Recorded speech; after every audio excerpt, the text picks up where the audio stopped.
Welcome to rSlash Am I the Butthole, where OP possibly saves her coworker's life. Am I the butthole for calling an ambulance which got my coworker fired?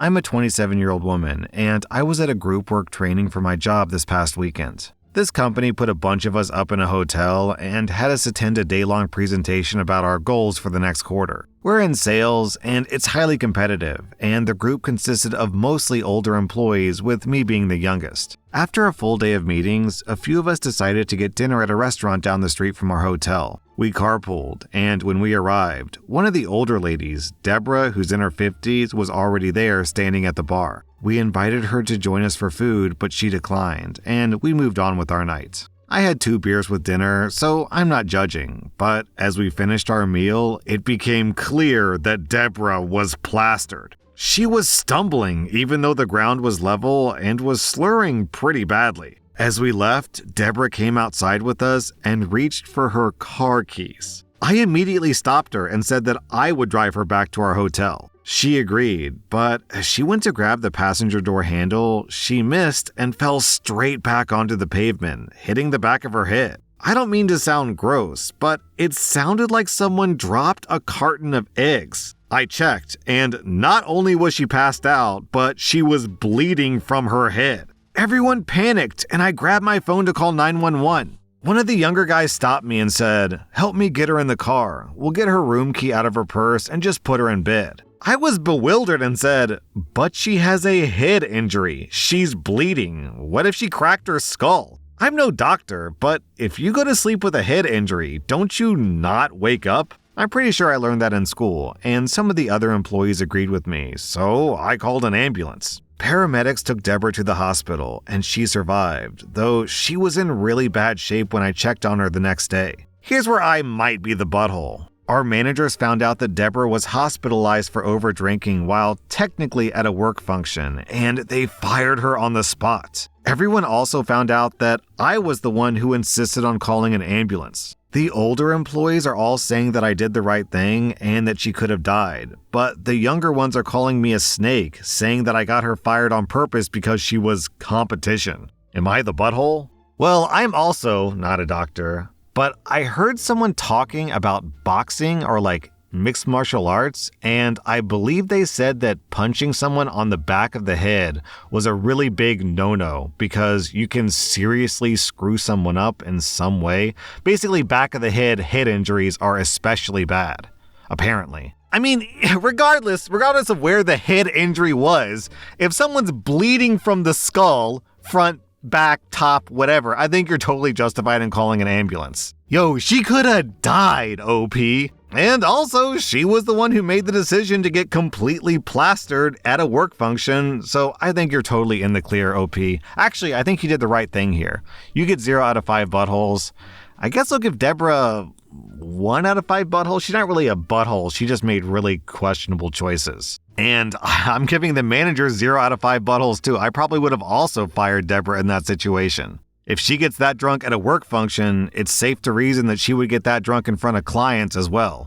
Am I the butthole for telling my 19-year-old daughter that she'll have to move out of my house if I get divorced because of her lies after her stepdad saw her naked? My husband and I have been married for a little over 5 years now. I will say that my daughter and my husband have an okay relationship. Not exactly father and daughter, but more of like a advice-giving relationship, basically. I never picked up anything weird from my husband towards my daughter, and my daughter has never said or insinuated anything at all as well. On Thursday, me and my husband were watching a movie in the living room. We paused the movie because he had to go use the bathroom. I heard him knocking on the door twice. Literally 3 knocks each time on the door a couple of seconds apart. Literally, it was loud enough for me to hear him knocking from the living room. The next moment, I heard screaming. I rushed to the bathroom and saw my daughter completely naked, covering herself and yelling at my husband to get out. I didn't see everything that happened, but what I saw after I heard yelling was that my husband literally fell over his own feet, struggling to get out of the bathroom and close the door.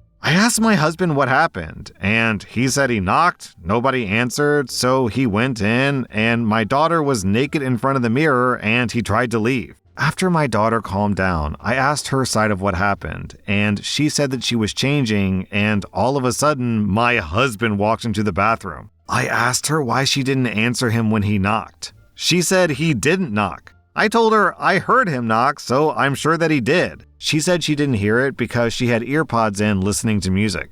We got the situation sorted, and my husband did apologize to her and explained that he thought the bathroom was empty and walked in. She even gave him a hug and apologized for yelling at him. The problem now is that my daughter got family members involved, and they're now calling my husband a creep. I got a call from my sister berating me for still having my husband in the house. I asked what she meant, and it came out that my daughter spun a whole other story and left out the fact that she was listening to music with her earpods, and is telling everyone that she answered him and he still walked into the bathroom to look at her. We have cameras in our hallway that proves that my husband did knock. I sat my daughter down and asked her, and she denied saying anything like that, or that she told anyone anything. I got mad and asked, then how does your aunt know what happened? And she went silent. She said that she talked to her niece about it, and she must have told her mother. I asked her, why did she lie about what happened and made my husband look bad when he did nothing wrong? And she again denied lying about anything, and I told her what my sister told me. She just started to cry and say sorry. She said that she was just talking and making up scenarios with her niece. The whole day yesterday, I got calls and texts from my family members as the story spread. The wrong story is spreading, and my husband is looking like a creep to everyone. I sat my daughter down again and had her read some of the things being said about my husband and told her she has to fix this because her lying caused it. She refused, saying that she didn't spread this and she only told her niece and doesn't want to say anything to anyone because they'll think badly about her. She said they know my husband and this will just blow over. Everything blew up when my husband walked into the living room with his bags packed and said he was going to stay with his parents for a while because he doesn't want to be in the situation anymore, where he's made out to be this kind of person. My daughter broke down and apologized repeatedly and said that she'll fix it, but my husband still left. I told her that if I get divorced because of her lies, she'll be moving out of my house. I told her she better fix what she did and tell everyone what really happened because I will not be losing a man that loves and actually cares for me like my husband does over lies. She asked me to help her and I told her, no, she's not a child anymore and her lies for attention did this. This is on her. I already tried and now I'm also being accused of taking my husband's side and not providing a safe space for my daughter. Then OP posted an update, which I'm going to summarize because she just kind of repeats herself for most of it, but the gist of it is that OP's husband asked for a divorce. OP's family has been harassing him, calling him all sorts of terrible things, and the news has even gotten to his work, which is risking his job.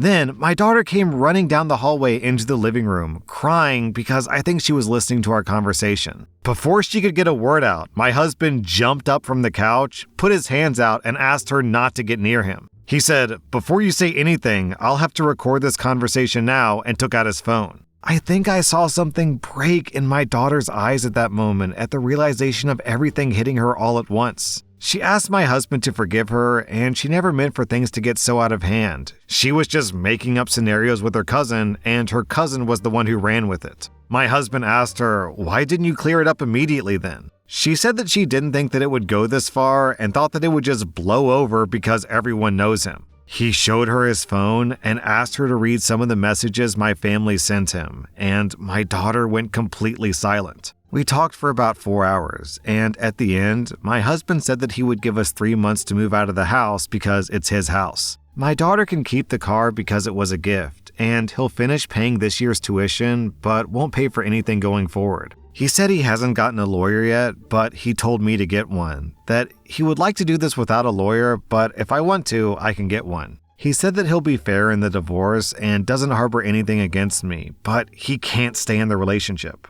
My daughter was just sitting on the floor, looking like a ghost. My husband was talking like the last 5 years meant nothing, and it was just easy to move on. The best way to describe it was like he was returning something to the store. He left the house, and I just sat on the couch. I don't know if I was crying, talking, or what. I can't remember much because everything was muffled around me. until my daughter started to full-on cry, saying, "Sorry, sorry, sorry," over and over again, laying on the floor. I don't know how long I sat on the couch, but when I got up, I saw my husband's car still in the driveway. I looked out the window and I could see him full-on crying in the car. Seeing that completely broke me. My daughter and I haven't talked since my husband was here Friday. Not a word to each other. My family members have showed up to the house to apologize because apparently my daughter has all of a sudden now cleared everything up, and she herself shared the video from the camera with the family members. Every time they show up, I just close the door in their faces. I've gotten Facebook, Instagram, calls, and texts from them, and when I block them, they keep making new accounts or use different numbers. I don't want to lose my husband. I really don't. This is the first man I've ever met that has actually treated me with kindness, respect, and love, and now it's all over. I've tried to talk to him and tried to convince him to go to counseling with me, but every time I've tried, he says that I can't take the risk. Then OP posted another very long update, which I'll summarize. First off, things are kind of grim and sad, and the daughter moved out of OP's house. OP is also staying with a friend. OP's daughter tried to talk to OP's ex, and he got a restraining order against her, which she violated, so he got her arrested. OP says, "I don't know what went on in her head. I tried to talk to her, but she admitted that she'll fix everything, but like I said, my ex has a restraining order against her, and then he had her arrested when she kept going to him." OP says, "My daughter will have to drop out of college because my ex is now refusing to continue covering everything else for her and retracted his offer to continue paying. He sent me a message saying he's done. That I didn't respect his wishes, so I had to get out of his house immediately. And my daughter also went against his wishes, so he's retracting everything from her as well. She's on her own. He said that if I or my daughter continues harassing him, he'll open up a case against my daughter for defamation. I don't want anything. I just want him back. Even with everything that happened, I still want my husband, the kind, caring, sweet man that I had. I want him back. I need him to come back." I told him that my daughter moved out of the house and asked again if we could try to fix our marriage, and he didn't even respond. I can definitely understand why OP is so torn up about losing her husband, because the husband in this story seems like a really stand-up guy. But this relationship is over. He is intentionally burying his feelings. This marriage is dead, and your daughter killed it, OP. Am I the butthole for not bringing my wallet to dinner with my friend to teach her a lesson? I'm a 28-year-old woman, and last night I went to dinner with a close friend and decided to leave my wallet at home. My friend has a habit of forgetting her wallet when we go out, leaving me to foot the bill. I thought this time, if she conveniently forgot again, it might finally push her to take responsibility. I felt like I was being taken advantage of, and I was completely fed up. As expected, when the check came, she patted her pockets, rummaged through her purse, and said, "Oh my God, I forgot my wallet. Where the hell is it?" It's the same song and dance every time. I simply responded, "Me too." It was really awkward. She looked at me with the most disgusted expression I've ever seen, but then I could tell she started to panic. She was upset with me for putting her on the spot, but I was frustrated by her repeated behavior. She told me I was a horrible person for publicly humiliating her. I didn't think that it was fair to keep covering for her without saying anything. She was able to use Apple Pay, thankfully, and I could tell that she was embarrassed. Oh, she had Apple Pay. What a funny coincidence. You mean she could have paid her half with Apple Pay all this time, but she just conveniently forgot? Interesting. OP, you get 0 out of 5 buttholes. Your scamming friend gets 1 out of 5 buttholes. Am I the butthole for telling my ex's mom why we broke up? I'm a 27-year-old woman, and I broke up with my 33-year-old boyfriend a few days before Christmas. His mom reached out to me right after Christmas, saying that she missed me and I hoped that I was feeling better and that she'd see me soon. I was supposed to go to his parents for Christmas, but obviously didn't since I broke up with him. That's when I realized that he must not have told them that we broke up and even lied that the reason I wasn't there was because I was sick. I reached out to him and told him. He said that he hadn't told his parents yet and it's not their business. Fast forward to a few days before New Year's Eve, and his mom texted me asking if I was coming over to their family party. I told her no and said that we had broken up. When she asked why, I told her to ask her son. Later, my ex texted me, flipping out, saying that he'd already said it wasn't their business and to leave his family alone. I told him that she was the one who reached out to me, and the only reason I told her was because I didn't want her to keep texting me. I told him I didn't tell her why, and told her to ask him. Last weekend, I heard through a mutual friend that my ex was going around telling people that he broke up with me because I'm crazy. I was upset that he had the nerve to be bad-mouthing me and lying, trying to make me look like the bad guy when I was keeping my mouth shut on what really happened. In reality, he got blackout drunk and got physical with me. So I told the mutual friend the true story, including photos of my injuries. I then also forwarded the same photos and story to his mom. I said, just so you know the true reason we broke up. I heard he's spinning the story against me. Your son is abusive and has hurt me on numerous occasions. I wish you the best, but I wanted to clear up whatever he may have told you. His mom was super apologetic and took my side. Then my ex blew up my phone, flipping out, saying what happened between us was no one else's business. I had no plans on sharing that with our friends or his family, but when I heard that he was calling me crazy, I felt like it was only fair to say what actually happened. Did I cross the line though? I feel like maybe I was the butthole for saying that to his mom instead of just telling her mutual friend. OP, why do you care about the opinion of abusers? He's upset. Oh no. Oh, not the abuser being upset. Oh, whatever are we gonna do? Who cares, man? You took the high road here, OP, but keep in mind, when you take the high road, that also means, I've got the high ground, Anakin, which just makes it that much easier to deliver the finishing blow. That was rSlash Am I the Butthole, and if you like this content, check out my podcast where I publish the exact same episodes. Also, hit that subscribe button because I put out new Reddit videos every single day.